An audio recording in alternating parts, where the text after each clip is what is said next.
大家好，我是超子。快过年了，家家户户都要炸丸子。年夜饭的餐桌上离不了这一道干炸丸子，寓意着团团圆圆、幸福美满。那么您知道炸丸子怎么做，外脆里香，久煮不烂吗？今天大厨教你最详细做法。首先准备一块8分瘦7分肥的猪肉，可以用前夹肉、后腿肉或者五花肉。先用清水清洗一遍表面，洗净以后去掉猪皮，把猪肉切成小块，放到料理机里面搅碎。不嫌麻烦的同学也可以用手剁。炸丸子的肉馅建议大家买整块的猪肉，不要买绞好的肉馅，这样吃着才干净放心。搅好以后放入大盆中，准备1小块生姜，趁其不备用刀拍碎。大葱清洗干净，同样用刀拍碎，用刀切成小段，一同放入碗中。拍碎的葱姜加入清水，用我的左手攥出汁水，这就是葱姜水。无论是炸丸子还是煮丸子、调肉馅，千万不要放料酒。放料酒做出来味道会很怪，用葱姜水代替料酒。以500克肉馅为例，准备5克干黄酱。家里面没有干黄酱的同学，也可以用甜面酱来代替。加入葱姜水，把酱卸开，搅拌均匀备用。炸丸子首选红薯淀粉，真正的红薯淀粉颜色发乌，呈颗粒状，粘性大，吸水性强，炸的丸子够酥脆，而且非常耐煮，久煮不烂。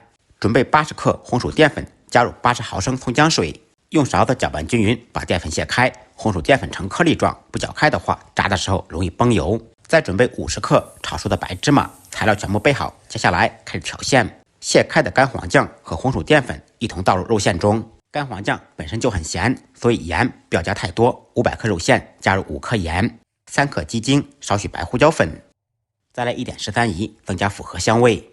少许芝麻香油，放入炒熟的白芝麻，把肉馅搅拌均匀。炸丸子搅肉馅也是有技巧的，它跟煮丸子不太一样。煮丸子肉馅需要上劲，需要顺着一个方向搅拌，而炸丸子肉馅不需要上劲，不需要顺着一个方向搅拌，手法像和面一样折叠抓拌，这样炸出来的丸子外脆里暄软，越嚼越香。挤丸子的手法如图所示，大家可以看一下我的手法：左手抓肉馅，大拇指食指来回揉搓，挤成小丸子，右手大拇指顶出来，不用任何工具，双手就能完成。